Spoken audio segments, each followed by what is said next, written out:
Mis queridos amigos y amigas, bueno es saludarles en esta nueva oportunidad que Dios nos da. Seguir estudiando la palabra es el gozo en nuestro corazón. Y te invito para que estés concentrado cada día. Estamos siguiendo Génesis, así que estamos invitando a todos los que siempre han querido estudiar la Biblia o ya la han estudiado a que volvamos desde el libro de Génesis y avancemos por toda la Biblia. Muy bien. Si estás de acuerdo con este plan, dale allí like, dale a esa manito, suscríbete por favor. Hay muchos que están viendo el video a veces o regularmente en el mismo WhatsApp, pero por favor dale a las letritas azules para que entres al canal, te suscribas. De esa manera apoyes para que YouTube entonces, esta aplicación, este canal pueda ser recomendado para otras personas. Gracias por tu apoyo. Vamos entonces a Génesis, el capítulo 4. Estudia, abre tu Biblia y si no, escucha con atención. Vamos a Génesis 4. Aquí está la historia de Caín y Abel. Y vamos a usar las 3 preguntas. ¿Qué dice de ti y de mí este capítulo? Leamos el versículo 3. Pasado un tiempo, Caín trajo del fruto de la tierra una ofrenda a Jehová. Y Abel trajo también de los primogénitos de sus ovejas y de la grasa de ellas. Nota aquí que dice que Abel trajo de los primogénitos, de los primeros frutos de su cosecha, hablando de las ovejas, los cabritos. Pero Caín trajo de unos frutos. No dice que eran las primicias ni nada parecido. Leamos un poco más, pero no miró con agrado a Caín ni a su ofrenda, por lo cual Caín se enojó en gran manera y decayó su semblante. Entonces Jehová dijo a Caín: ¿por qué te has enojado y por qué ha decaído tu semblante? Si hicieras lo bueno, ¿no serías enaltecido? Pero si no lo haces, el pecado está a la puerta, acechando. Con todo tú lo dominarás. Caín dijo a su hermano Abel: salgamos al campo, y aconteció que estando ellos en el campo, Caín se levantó contra su hermano Abel y lo mató. Aquí está el primer asesinato. Triste historia esta, ¿verdad? ¿Qué dice de ti y de mí, del ser humano en general? En el texto no se dan muchos detalles de la razón por la cual Dios rechazó la ofrenda de Caín. Solo dice que él estaba haciendo lo malo, cuando leímos allí en el versículo 6. Tampoco nos dice exactamente por qué se agradó de Abel, pero en el contexto bíblico entendemos entonces qué fue lo que pasó. Porque Dios había estipulado que el sacrificio, que la ofrenda por el pecado era un animal, era derramando sangre. Por eso Abel trajo de los primogénitos de sus ovejas, porque él entendió que debía ser un animal, una oveja, un cabrito, un carnero, y derramar sangre por sus pecados, ofrendar al Señor y siempre hacerlo mejor. Pero en conclusión, entonces Caín está haciendo lo que le pareció y trajo cualquier cantidad de frutos de su cosecha. Ni siquiera se esmeró por seleccionar lo mejor, dice el texto. Te pregunto, ¿estás haciendo la voluntad de Dios en este momento o estás haciendo tu voluntad? Como Caín, es posible que estemos enfocados en satisfacer nuestros propios deseos. La ofrenda revela nuestra dependencia y nuestra devoción a Dios. El pecado de Caín fue su superficialidad y envidia que lo llevó a matar a su propio hermano. Ahora, ¿qué nos dice este texto acerca de Dios? Miremos el versículo 9. Entonces Jehová preguntó a Caín: ¿dónde está Abel tu hermano? Y él respondió: no sé, ¿soy yo acaso guarda de mi hermano? Jehová le dijo: ¿qué has hecho? La voz de la sangre de tu hermano clama a mí desde la tierra. Ahora pues maldito seas de la tierra que abrió su boca para recibir de tu mano la sangre de tu hermano. Dios no solo considera el acto de adoración, sino que Él considera lo que hay detrás del corazón, las intenciones de nuestro corazón. Considera las motivaciones del corazón. Dios le hace juicio a Caín, como notamos en el texto, en el capítulo. Sin embargo, también le muestra su misericordia. Si lees, por ejemplo, el versículo 14, dice: hoy me echas de la tierra y habré de esconderme, dice Caín, de tu presencia, errante y extranjero en la tierra, y sucederá que cualquiera que me encuentre me matará. Le respondió Jehová, ciertamente cualquiera que mate a Caín 7 veces será castigado. Entonces Jehová puso señal en Caín para que no lo matara cualquiera que lo encontrase. Como ustedes pueden notar, Dios le hace juicio, le da una maldición, pero también lo protege con esa señal que no dice el texto qué señal fue exactamente. Se han hecho muchas especulaciones, pero Dios se preocupó en darle una señal de tal manera que la gente no lo fuera a matar por ser un asesino. Ahora, ¿qué debemos hacer tú y yo? Debemos analizar y examinar nuestro corazón y nuestro actuar a la luz de la voluntad de Dios y sacar la envidia, porque puede llevarnos a cometer graves errores y quitar de nosotros también la superficialidad religiosa y lo que hagamos. La adoración a nuestro Dios, hacerla de todo corazón, con buenos motivos y siempre buscando la voluntad de Dios. Debemos ser adoradores, ofrendando a Dios con sacrificio. ¿Qué significa ofrendar con sacrificio? Es que debemos darle a Dios lo mejor de nosotros y no lo que sobra. Alejar el egoísmo, ¿sabes? Ofrendar aleja el egoísmo de nosotros. Por eso, cuando damos, cuando ofrendamos, estamos acercándonos a la naturaleza divina, porque la naturaleza de Dios es siempre dar, dar, dar. Tanto que dio a su propio Hijo por todos nosotros para que fuésemos salvos. Señor, quiero hacer tu voluntad, quiero cumplir tu palabra y no la mía. Que esa sea tu decisión al leer este capítulo 4. Y en el capítulo 5, para que avancemos un poco más, recuerda, vamos a tomar aquí 3 capítulos, pero luego seguiremos viendo cada día solo uno. Seguimos entonces capítulo 5, aquí está la descendencia de Adán, toda una genealogía. Dice, este es el libro de los descendientes de Adán, el día en que creó Dios al hombre, a semejanza de Dios lo hizo. Hombre y mujer los creó y los bendijo y les puso por nombre Adán el día en que fueron creados. Dios creó al hombre y lo creó hombre y mujer. No creó otro sexo, solo hay 2. El sexo masculino y el sexo femenino. No hay otro.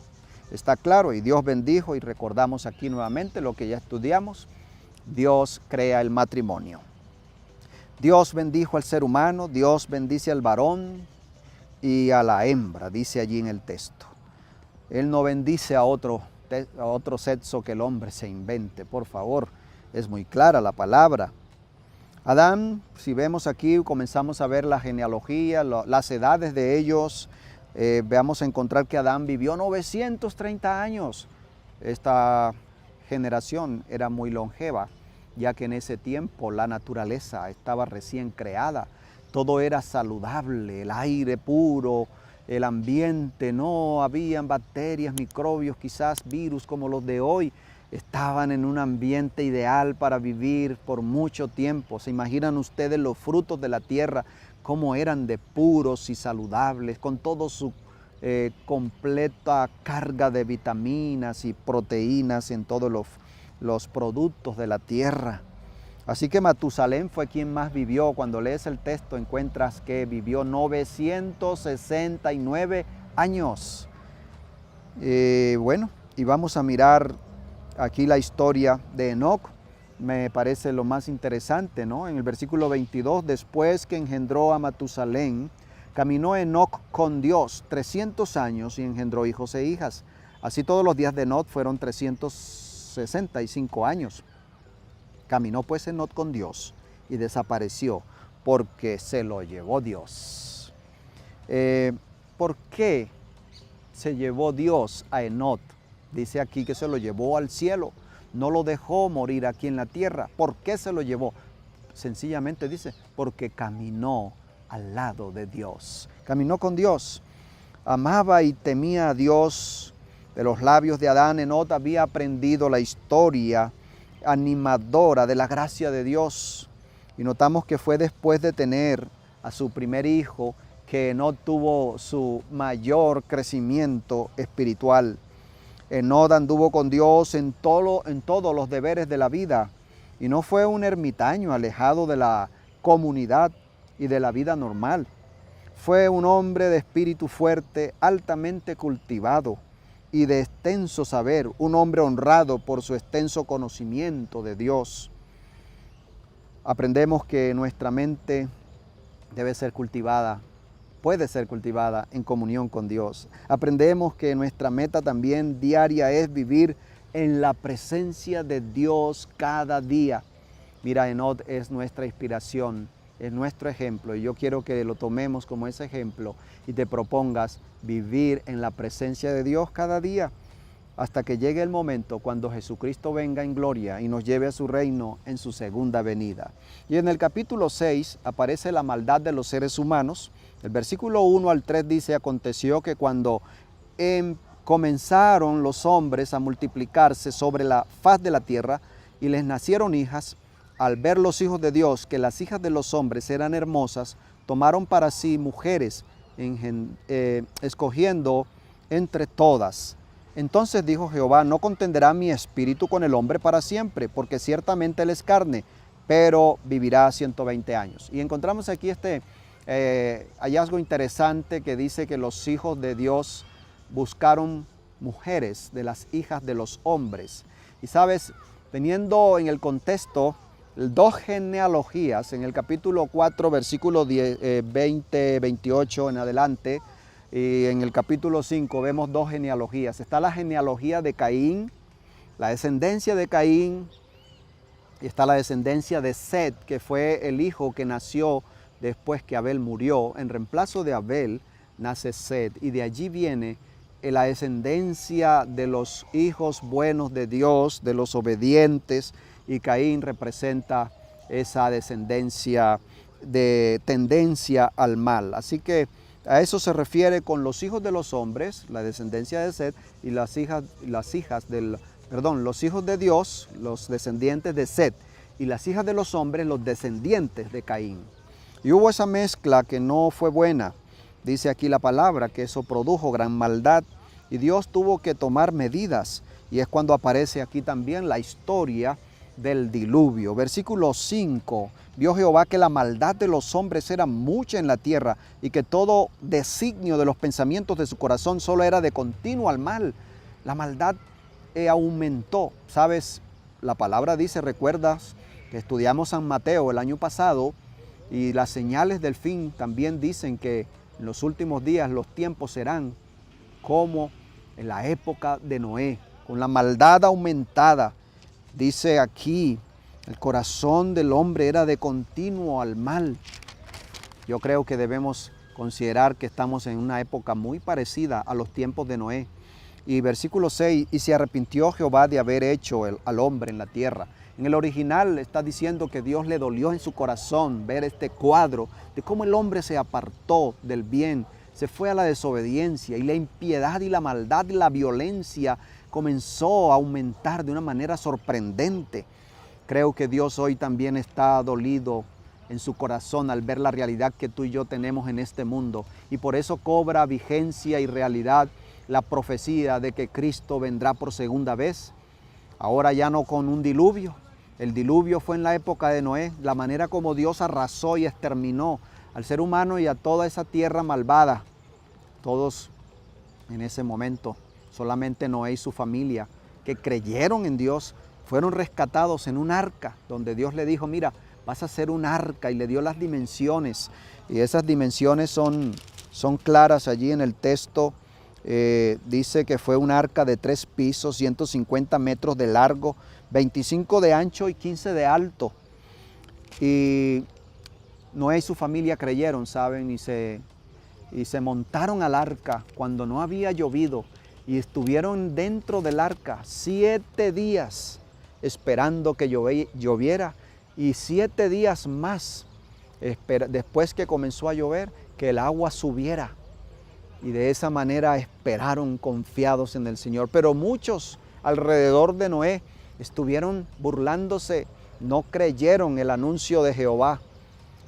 Pensaron que Noé estaba loco. ¿Cómo podía llover si nunca había llovido en aquella época? Las plantas eran regadas con un rocío mañanero cada amanecer. De esa manera no hubo necesidad de lluvia, pero Dios entonces, dice el relato, rompió las fuentes de los cielos y las fuentes de la tierra, y grandes cantidades de agua saltaron de las profundidades de la tierra con fuerza como erupciones volcánicas de agua, y desde el cielo torrentes en gran medida abundantes que llenaron la tierra, haciendo un diluvio. Recuerda que Dios dispuso que los animales puros subieran 7 parejas, y de los impuros o inmundos, entonces una sola pareja.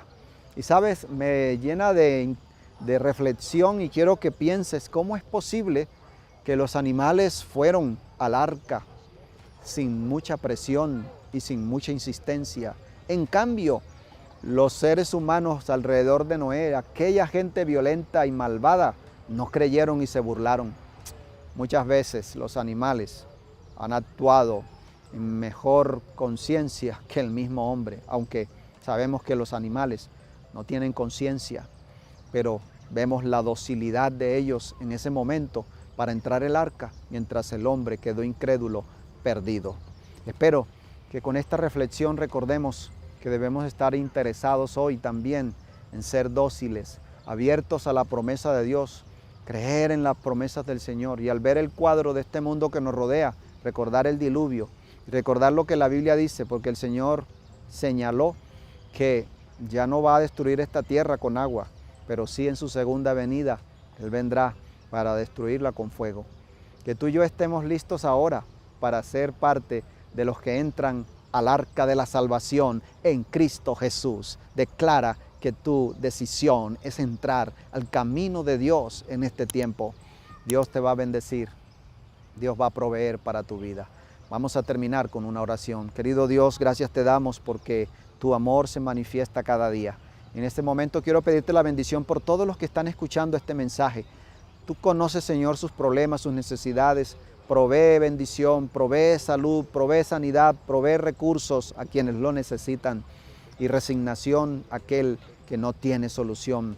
Porque hay problemas, Señor, que aquí en esta tierra nunca los vamos a resolver. Gracias por la esperanza que nos das. Gracias por tus bendiciones. Ayúdanos a ser como Abel, dóciles, obedientes, buscar ser adoradores en espíritu y en verdad, que te ofrendemos siempre lo mejor. En el nombre de Jesús, amén. Dios te bendiga.